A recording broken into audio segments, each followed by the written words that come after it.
I listened to a radio documentary this week reporting on and interviewing a high-profile British evangelist by the name of Steve Chalke, who recently announced that he'd changed his stance on homosexuality to one of affirming loving, committed same-sex relationships within Christianity. I'll have a link in the description box if you'd like to hear the program. It was really very good. Now, his doing so caused a bit of a stir, and the radio program featured snippets of interviews with a variety of people giving their response to Steve Chalke's new stance. One really stood out to me, despite it being quite short, and I'd like to show it to you and give you my take. It's from Faith Forster, who runs Ichthus Christian Fellowship. She started by expressing admiration for Steve Chalke, but then explained why she couldn't share his views on same-sex relationships. Into the kingdom. But the point is, I think Jesus has defined marriage in Matthew 19 as, for this cause, a man shall leave his father and mother, be joined to his wife, they shall become one flesh. He's actually, as you know, picking up on the creation account of marriage. And I just could never move beyond a creation revelation in Genesis and a New Testament affirmation by Jesus of that marriage is between a man and a woman.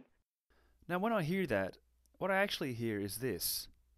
He's actually, as you know, picking up on the creation account of marriage. And I just could never move beyond a moral imperative implied within an ancient Middle Eastern story involving a woman made out of a man's rib being convinced by a talking snake to eat the fruit of a magical tree, and an affirmation recorded in a surviving copy of an amateur copy of an amateur copy of a version of a translation of a 40-year-old non-eyewitness word-of-mouth account of something apparently said by an itinerant apocalyptic prophet 200 decades ago.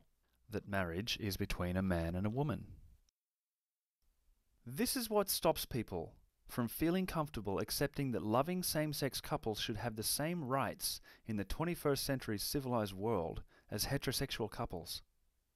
Effectively, she's saying that this eternal moral truth, that marriage is for a man and a woman, gains support from nothing less than the very same documents that support the idea that vegetation existed on Earth before the sun existed, and the idea that disease is caused by demonic possession. So, to her and to people who think like her, I say this. Either come up with some sensible reasons to oppose marriage equality, or stay out of the discussion.